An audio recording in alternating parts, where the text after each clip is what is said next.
Hello, AP Physics C students. So let's start by looking at the handout we had the other day, where we looked at the force and acceleration perspective for the mass on the spring that was going in the horizontal oscillation back and forth with all the pictures along its motion. And at the end, we drew this graph of the spring force versus time.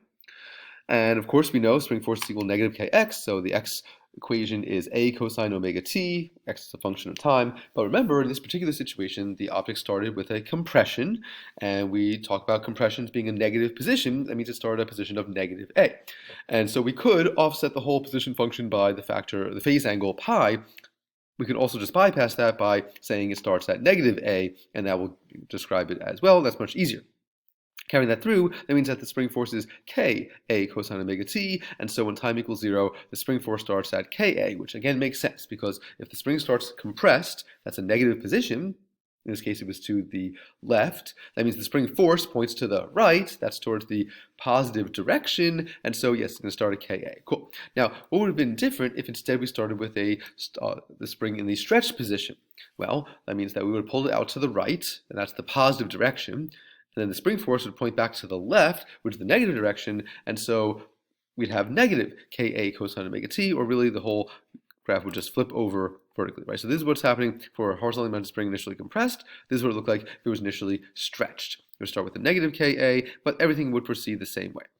And the whole point is that if we have a mass on a spring, the spring force is the driving force, following Hooke's law, the force will oscillate between negative Ka and A, whichever way it is, whether we start from the compression or a stretch. Always between Ka and negative Ka, depending if it's starting with a compression or stretch. Okay, so now we have to look at what happens for a vertically mounted spring, where it's not just the spring force driving the motion, it's also the force of gravity, and that further complicates the issue. But again, we want to try to see, will the force always still go between Ka and negative Ka? And if it does, then it follows Hooke's law, and we could say that it's a simple harmonic oscillator. So here's our vertically mounted spring, which we're first going to draw as natural length. So here it's hanging from some support, and x equals 0 is without anything happening. And then what do? We put a mass on it, and we slowly lower it so it's in equilibrium, like so. Okay, so we don't just let it go, we lower it. At this point, it's stretched out the spring, hanging in equilibrium, to a distance we're going to call xeq, the equilibrium position, away from 0. It's in equilibrium because if we were to draw a free body diagram, we have weight pointing straight down and the spring force pointing straight up. And what do you know about the spring force? Well, of course, it's just going to match the weight because it's just supporting the weight. So in this case, the spring force equals the weight. Fantastic. Okay? And that happens when it's in equilibrium, when it stretches by this amount, x equals xeq. Okay? So we can replace the spring force with k times xeq, where we're just talking about the magnitude, direction. I mean, we'll establish a positive direction in a second. But in magnitude, the spring force is equal to kx, and x is equal to xeq. Fantastic. So this force balances out the weight.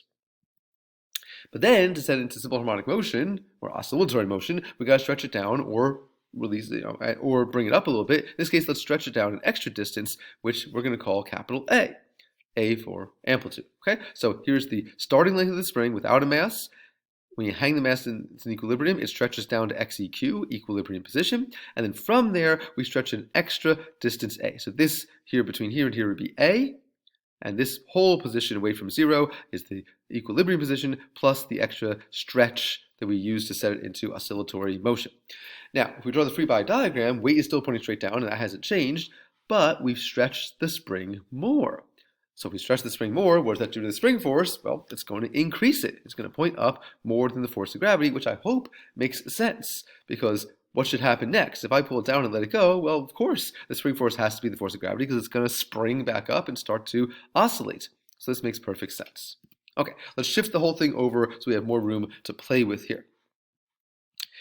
So we know the spring force is equal to negative kx, and our job is to try to figure out if we can prove that at this position, the spring force is equal to negative Ka, in which case it would look like simple harmonic motion. So the position away from 0 is right here, xeq plus A, the equilibrium position, plus the extra stretch A they use to set into oscillatory motion. We distribute the K. Oh, let's establish a positive direction. Always have to establish a positive direction, like so. And when we build up our sigma F statement, well, we got positive mg pointing down, negative spring force pointing up, and we just replace that in here. And here's where some students tend to get a little bit confused. Remember, The spring force equation has a negative sign in it, just saying that whichever way you stretch or compress the spring force opposes that stretch or compression. Okay, so we are stretching it down, the spring force points up, and so that's the negative direction. The negative sign is already accounted for in this. It's not negative, negative, it's just negative. Yeah?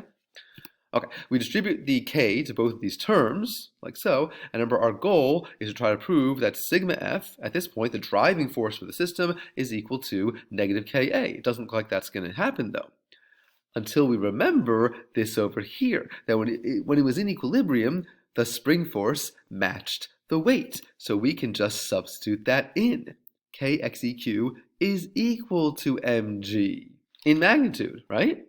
Mg goes away, and lo and behold, we see that the effects of that extra stretch, the original stretch, don't really matter.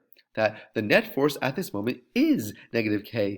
Remember, down is positive, up is negative, and so it should pull up like so, and this matches what we've done so far for the horizontally mounted spring. Literally the same idea. If you were to stretch it out, the spring force would point the other way. That was the net force acting on the system. In this case, the net force acting on the system is also equal to negative Ka. This is exactly the same thing. Now that doesn't guarantee the simple harmonic motion, because once we let go, of course it's going to go up, and hopefully it's going to come back down, right? And ideally, to be in simple harmonic motion, it should oscillate about the equilibrium position with a constant amplitude.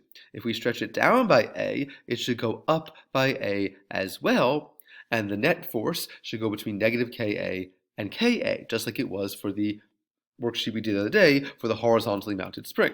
Okay, so let's summarize. At maximum stretch, like it is right now, we just proved that the net force is negative Ka, where A is the amplitude, the extra amount we stretch it down from equilibrium. So let's just assume that at maximum compression, when it goes past equilibrium, it goes up and compresses the spring so that the net force ends up being Ka. So let's assume this is the case.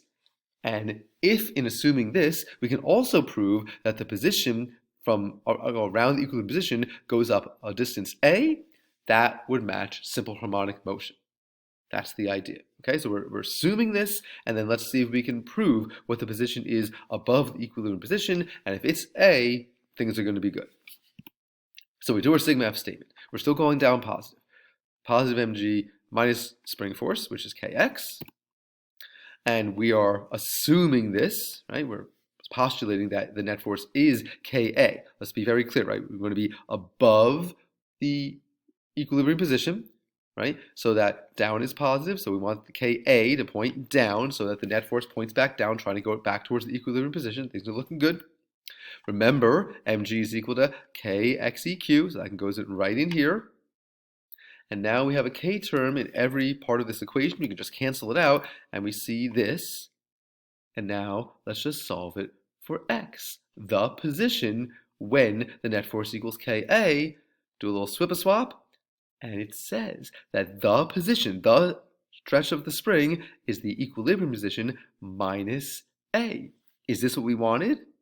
Let's think about this, okay? So the mass is hanging here, stretching the spring by Xeq, just hanging there in equilibrium. We pull it down an extra distance A, okay? We let it go, it oscillates, it goes back up through equilibrium, it goes back up, how much?